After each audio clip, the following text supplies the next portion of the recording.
Vamos a comenzar con la definición de los estados hipertensivos. En relación a la definición, hay que recordar el inicio de la elevación de la presión arterial. Entonces, cuando estemos frente a una gestante que tiene más de 20 semanas y cursa con presión elevada, o sea, hipertensión, y además cursa con proteinuria, y vamos a definir cada uno: hipertensión, una presión sistólica mayor o igual a 140, diastólica mayor o igual a 90, siempre dos medidas de forma operacional, ¿no? 2 tomas en ambos brazos separados por 4 horas. Esa es la definición operacional.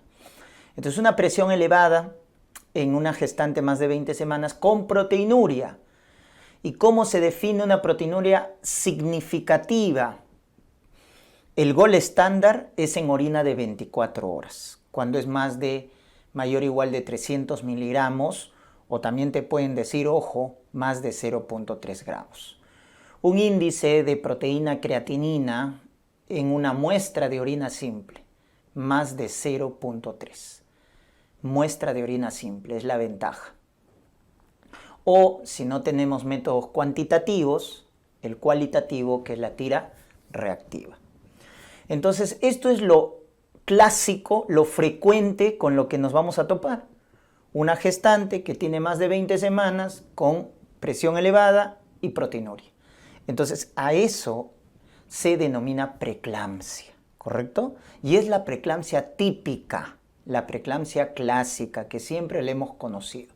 Entonces, tienes que acordarte ahí la definición de preeclampsia, ¿verdad? 3 componentes: la edad gestacional, más de 20 semanas, presión elevada y proteinuria. ¿Estamos? Muy bien. Pero a partir del 2013, la Sociedad Americana de Ginecobstetricia define preeclampsia en ausencia de proteinuria. Entonces, una gestante que tiene más de 20 semanas, presión elevada, más de 140/90, y que no tiene proteinuria, puede ser preeclampsia. Pero en vez de la proteinuria, tiene que haber otro dato. ¿Y cuál es el otro componente?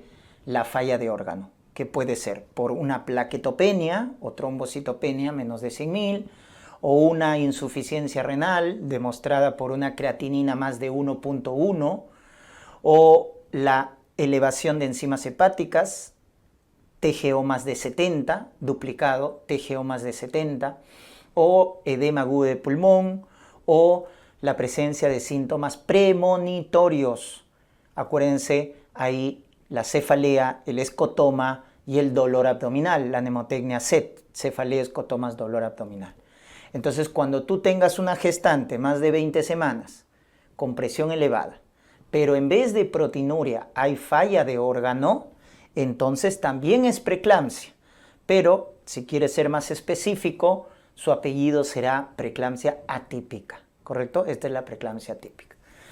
Entonces, en resumen, doctores, ustedes pueden considerar a una gestante en preeclampsia cuando tiene más de 20 semanas, cuando tiene presión elevada y cuando tiene o proteinuria o falla de órgano, ¿no? Por eso ahí están los componentes de la preeclampsia: presión elevada, proteinuria, falla de órgano, ¿ya?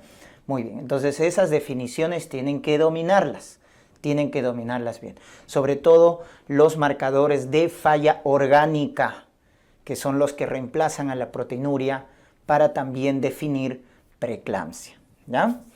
Muy bien.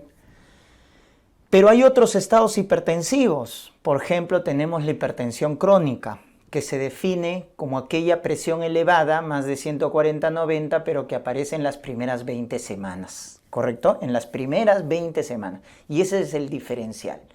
Cuando ocurre en las primeras 20 semanas la presión elevada, eso se llama hipertensión crónica, o también cuando persiste en el posparto más de 12 semanas del posparto, ¿ya? Porque recuerden que la cura de la preeclampsia es el parto, o sea, terminar el embarazo.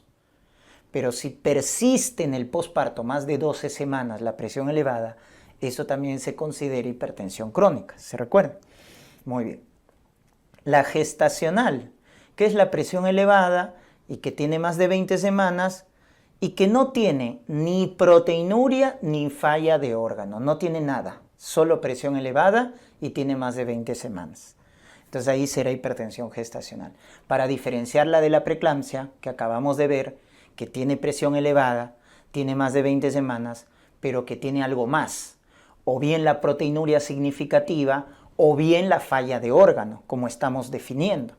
Entonces en la preeclampsia hay algo más. La gestacional solo tiene presión elevada y más de 20 semanas.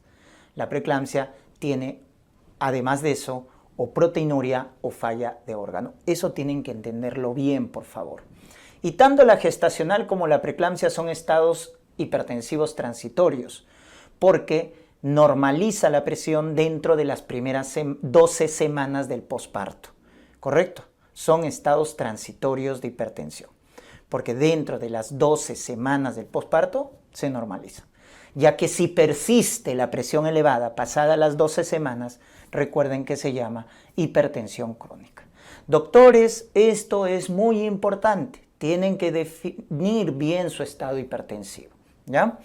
Y uno más, cuando estamos en una gestante con hipertensión crónica, ya sabes qué es hipertensión crónica, cuando en las primeras 20 semanas tiene presión elevada.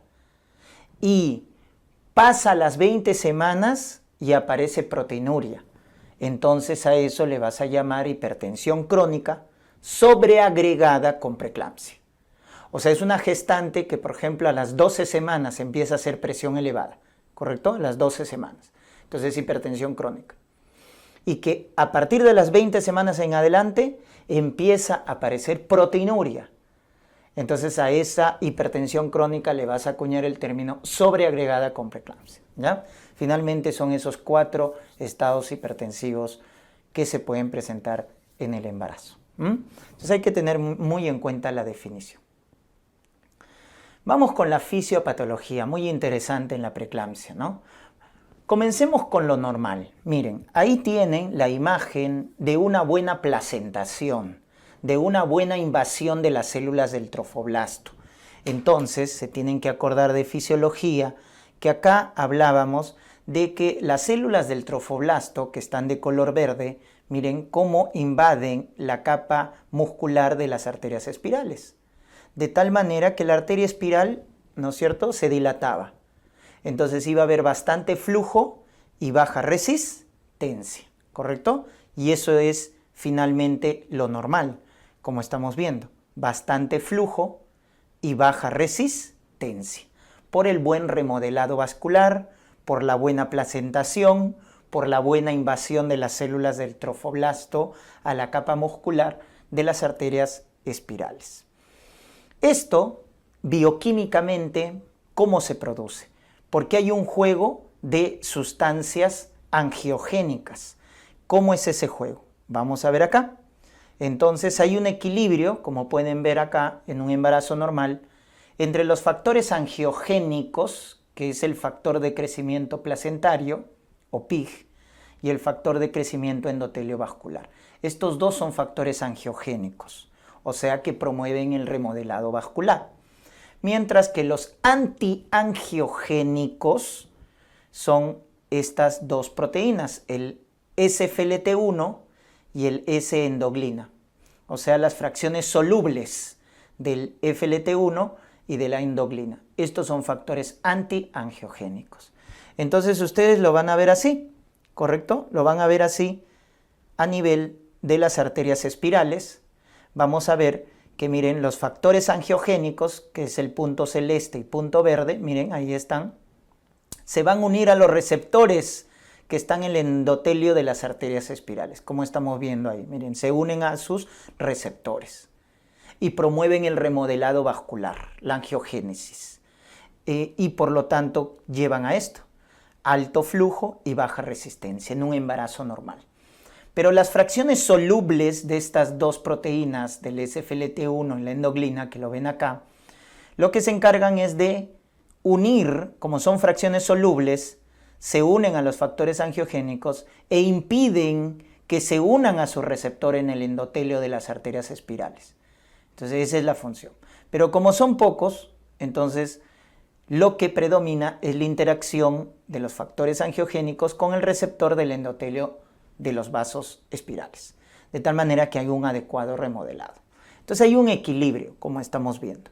Y finalmente, entonces, esto vamos a verlo a nivel de la perfusión uteroplacentaria, ¿no? Que vamos a ver que hay una buena angiogénesis, un buen flujo, baja resistencia y los vasos espirales, por lo tanto, lo vamos a ver así, ¿no? Un vaso espiral con una gran luz, no tiene capa muscular, desaparece la capa muscular, por eso se dilata la arteria espiral, y esto va a llevar a una buena perfusión uteroplacentaria, buena cantidad de flujo y baja resistencia. Ese es un embarazo normal, ¿ya, doctores? Por el contrario, ¿qué es lo que pasa en la preeclampsia? En la preeclampsia ocurre esto. En la preeclampsia vamos a ver que la placentación, la invasión de las células del trofoblasto se dan de forma inadecuada, como estamos viendo acá. Miren cómo las células del trofoblasto no invaden adecuadamente la capa muscular de las arterias espirales. Entonces, al no haber una buena invasión, la arteria espiral no se remodela y por lo tanto en la preeclampsia tenemos esto: bajo flujo y alta resistencia. La arteria espiral va a ser un vaso de bajo flujo y alta resistencia, como si no estuviera embarazada. Este es como si se tratara de una mujer que no esté embarazada, ¿correcto? Muy bien, entonces esto es lo que tenemos en la preeclampsia. Y bioquímicamente, ¿por qué se produce esto? Bioquímicamente se produce por esto de acá, porque predominan los factores antiangiogénicos, el SFLT1, la endoglina, miren, la fracción soluble, predominan sobre los factores angiogénicos. Entonces lo que vamos a ver acá es que como los factores antiangiogénicos predominan, entonces miren lo que pasa acá. Miren la fracción soluble cómo aumentó y se une a los factores de crecimiento, de tal manera que impiden la interacción de los factores de crecimiento con los receptores de los vasos. ¿Se dan cuenta la diferencia? Entonces miren cómo esas fracciones solubles impiden que los factores de crecimiento promuevan el remodelado vascular. Entonces se presenta esto, una arteria espiral de bajo flujo y alta resistencia. Entonces ahí están viendo la fisiopatología. De tal manera que en la preeclampsia vamos a tener esto, una arteria espiral delgada, pequeña, ¿correcto? Con una gran capa muscular, miren, una gran capa muscular. Su luz es pequeña. Entonces es un vaso de bajo flujo y alta resistencia. Entonces eso tienen que acordarse siempre en la fisiopatología de la preeclampsia. Mala invasión de las células del trofoblasto, mala placentación, ausencia de remodelado vascular, predominio de factores antiangiogénicos, el SFLT1, la endoglina, disminución de los factores angiogénicos, el factor de crecimiento placentario, el factor de crecimiento endotelio vascular, lo cual lleva a una arteria espiral delgadita, ¿no? Con una pequeña luz, con una gruesa capa muscular y que por lo tanto va a tener bajo flujo y alta resistencia, ¿ya? Esos conceptos lo tienen que recordar de esa manera. Muy bien, entonces tenemos esto en la fisiopatología de la preeclampsia. Mala invasión de las células del trofoblasto, mala placentación.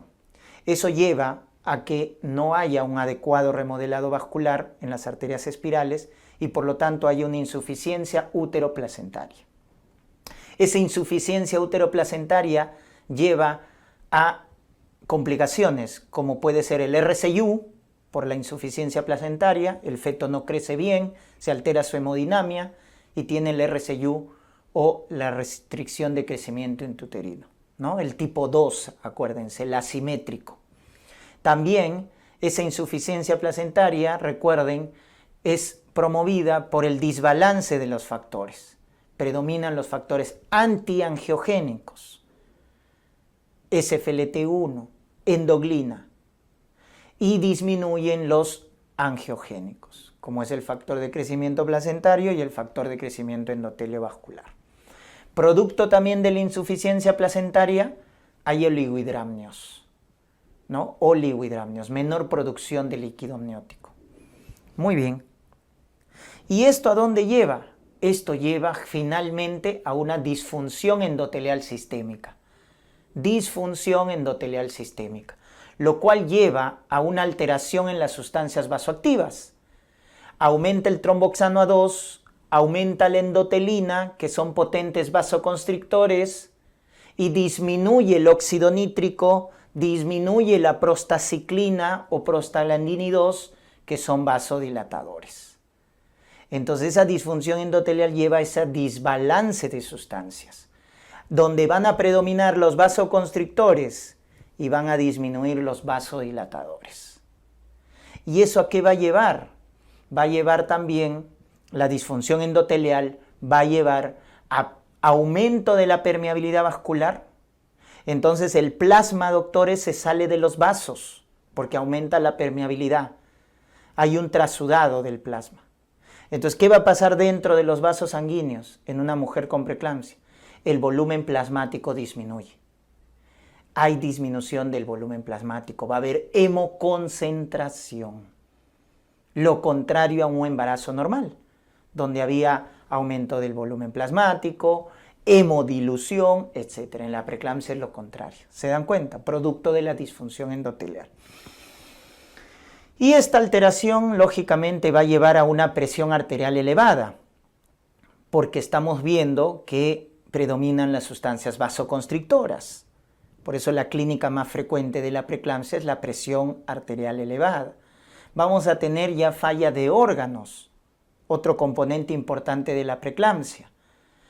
Sobre todo a nivel hematológico, la caída de las plaquetas, ¿no? La plaquetopenia.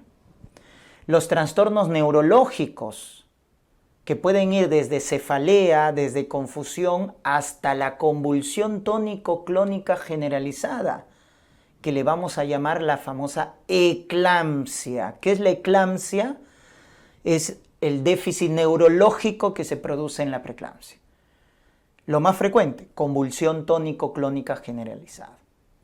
También vamos a tener los edemas patológicos, edema de cara, edema de manos, que es patológico en una gestante. También vamos a tener como falla de órgano a nivel renal, insuficiencia renal. Y ahí acuérdense la lesión típica de la preeclampsia en el riñón, la endoteliosis glomerular. Endoteliosis glomerular es la lesión patológica de la preeclampsia en el riñón. También vamos a tener, ¿no?, los cuadros de hemólisis. Y eso, recuerden, va a constituir una complicación de la preeclampsia, que es el síndrome de Gell. Y también vamos a tener la falla hepática, que se manifiesta con aumento de transaminasas. Porque la lesión típica de la preeclampsia en el hígado, doctores, es la necrosis hepatocelular. Necrosis hepatocelular es la lesión típica de la preeclampsia en el hígado. Entonces, finalmente vemos esos 4 procesos, doctores. Mala placentación, insuficiencia placentaria, disfunción endotelial y falla de órgano. ¿Se dan cuenta? Entonces, eso estamos viendo como cascada fisiopatológica en la preeclampsia, ¿no? Por eso, finalmente, la preeclampsia, ojo, ¿ya?, produce falla finalmente multiorgánica, ¿no? Multiorgánica, ¿ya? Muy bien. Vamos con los predictores. Como la preeclampsia es una importante complicación que produce muerte materna, hay que predecir cuando una mujer, una gestante, está en riesgo de hacer preeclampsia. De eso se trata también la medicina, ¿no? No solo ser asistencial, sino ver la prevención, actuar a tiempo, de forma oportuna y tomar medidas preventivas. Entonces es muy importante analizar los factores predictores, que lo vamos a clasificar así: predictores clínicos, ecográficos y bioquímicos. Comenzamos con los clínicos, que son los factores de riesgo. Y ahí tienes que acordarte de los factores de riesgo mayores, ¿correcto? Entonces, ¿quiénes son? Ahí tienes a lo que viene a ser la preeclampsia anterior, una preeclampsia anterior, una hipertensión crónica, una diabetes, los trastornos inmunológicos, ¿correcto? Y lo que viene a ser la enfermedad renal crónica. Esos son los 5 factores de riesgo mayores, ¿correcto? Los 5 factores de riesgo mayores. Entonces, cuando hables de los predictores clínicos, ¿cuáles son los que tienen mayor asociación? Mayor riesgo relativo. A la cabeza, entonces, la preeclampsia previa, ¿correcto? Preeclampsia previa, a la cabeza. Luego, ¿a quién tenemos? A la hipertensión crónica. Hipertensión crónica. Y luego tenemos a la diabetes gestacional, diabetes, problemas inmunológicos, lupus, SAF, ¿correcto? Y a la enfermedad renal crónica. Esos son tus factores de riesgo mayores para preeclampsia. En algunas guías también colocan como factor de riesgo mayor al embarazo múltiple. En otras no. Ya va a depender de la guía o de las sociedades en la cual, ¿no?, se basan estos predictores. Pero bueno, entonces ahí tienes los factores que se consideran de alto riesgo para preeclampsia. Los demás son factores menores. Todos los demás, por ejemplo, obesidad, índice de masa más de 30, nuliparidad, por ejemplo, técnicas de reproducción asistida, ¿no?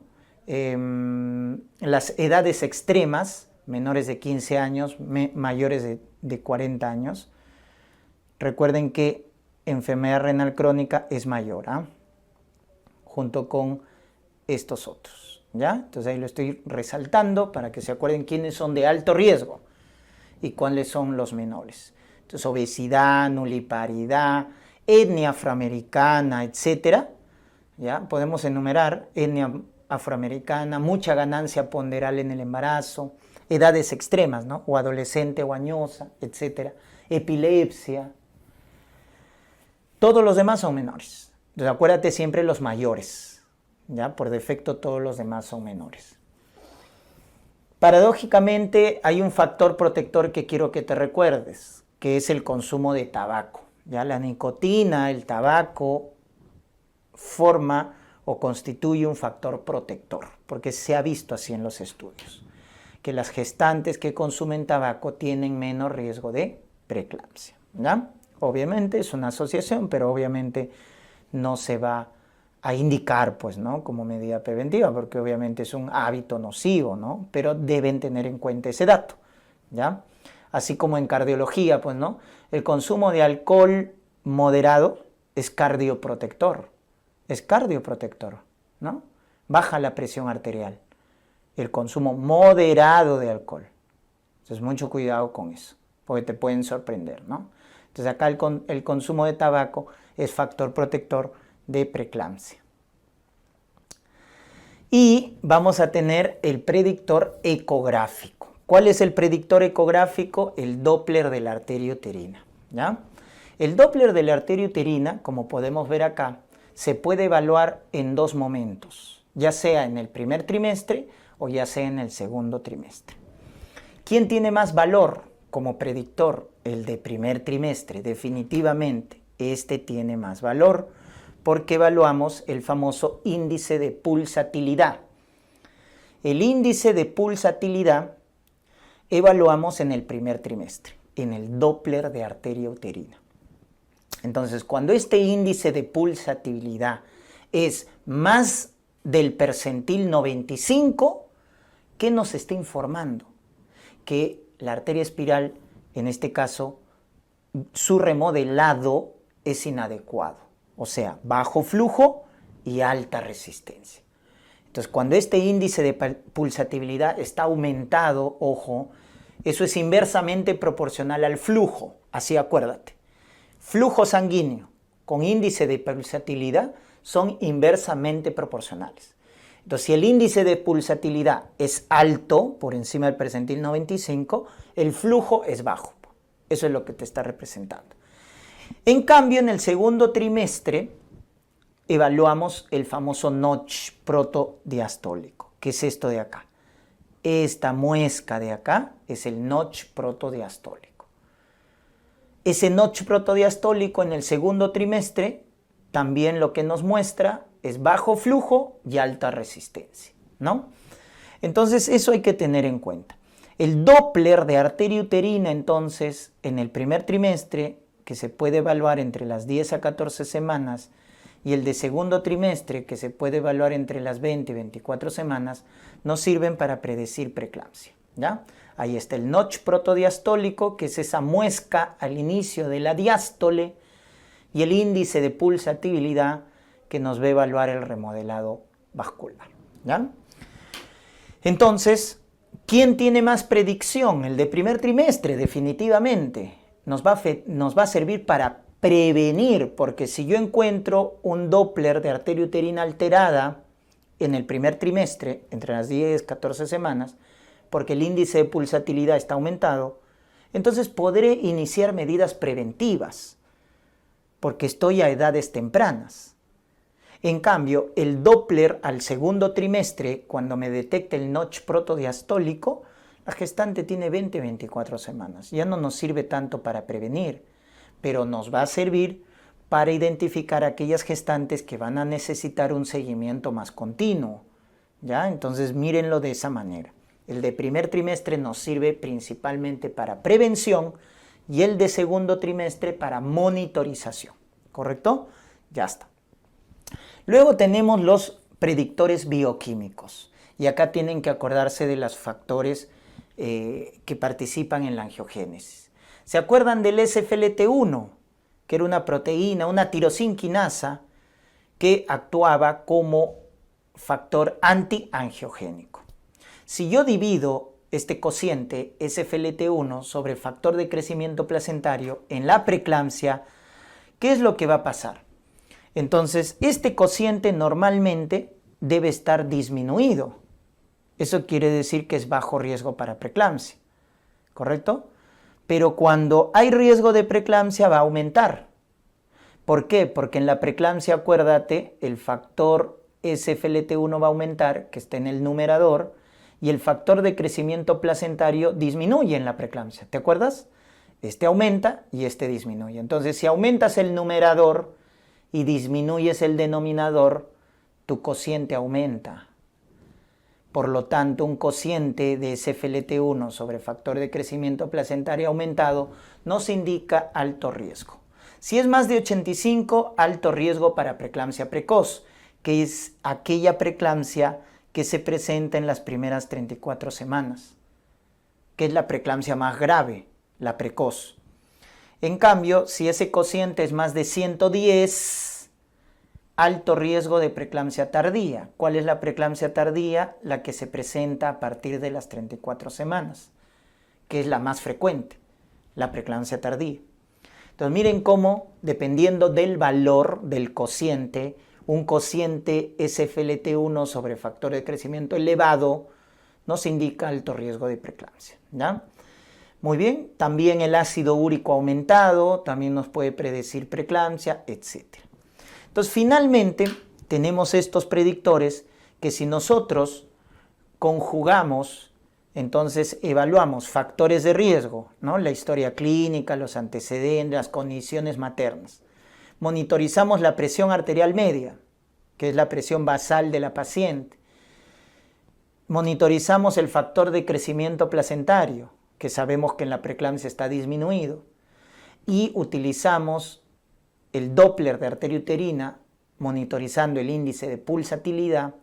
Estos 4 factores nos pueden establecer de una manera muy específica el riesgo de preeclampsia.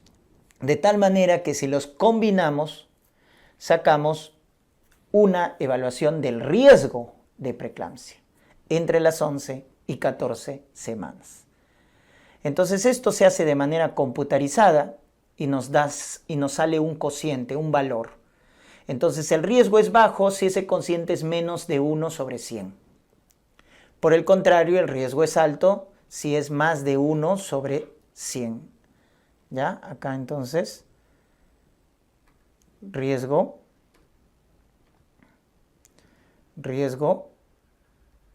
alto, ¿no es cierto? Ya está, ahí corregimos. Muy bien. Riesgo alto. Si es más de 1/100. Muy bien. Entonces, si el riesgo es bajo, la atención prenatal es normal, es el control prenatal habitual, pero si es alto, lógicamente vamos a tener que, a edades tempranas, y eso es la gran ventaja, administrar la medida profiláctica más efectiva para preeclampsia, que es con ácido acetil salicílico, a dosis de 150 miligramos, ¿no? Hasta que llegue a término, Entonces la aspirina se indica lo más pronto posible, ¿no es cierto? A partir de las 12 semanas hasta que llegue a término. Esa es la recomendación y eso es lo que en la práctica generalmente se debe realizar, evaluando los factores de riesgo, los predictores bioquímicos, los predictores ecográficos, etc.